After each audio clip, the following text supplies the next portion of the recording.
So Dr. Poonam, कैसे पता चलता है, like if I am suffering from or I am having some kind of fibroids in my uterus, so what could be the symptoms जो मुझे लगे कि yes मुझे जाना चाहिए डॉक्टर के पास, एक नॉर्मल गायनी के पास भी मुझे जाके एक बार चेकअप कराना चाहिए, बिकॉज मुझे ऐसा लग रहा है कि मेरे यूट्रस में कुछ चेंजेस हैं या मेरे ब्लड फ्लो में चेंजेस हैं. So what could be those symptoms or changes in my reproductive system or my reproductive health जो मुझे ये बताएं कि yes it's a time to visit the gynec for your checkup. See Purnima ji, fibroids can be asymptomatic और symptomatic.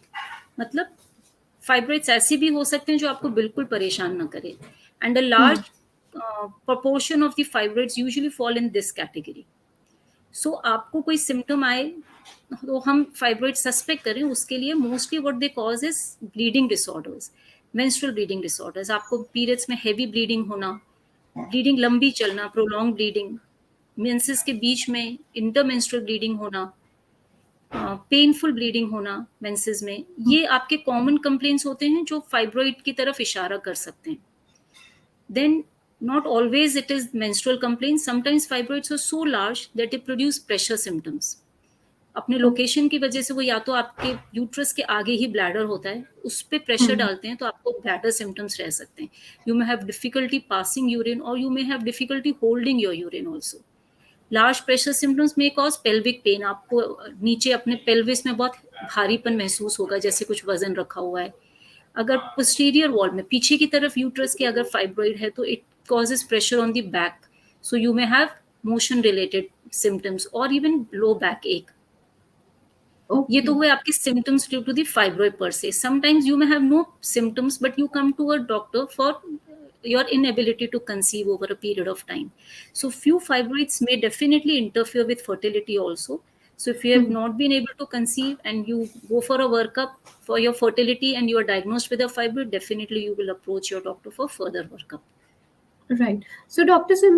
Poonam, simple TVS, or we can say that simple ultrasound is there for diagnostic purpose. Yeah, diagnosis is very simple. Even on a pelvic examination, simple examination by a doctor, a fibroid which is significantly big in size can be easily diagnosed. Then simple investigations like you mentioned, transvaginal sonography is a very good instrument which can diagnose fibroid almost for certain. Although if required in case of planning a surgery, in cases of multiple fibroids, we may ask for a few more investigations like an MRI or CT rarely, but a transvaginal ultrasound more or less gives us very good information about a fibroid.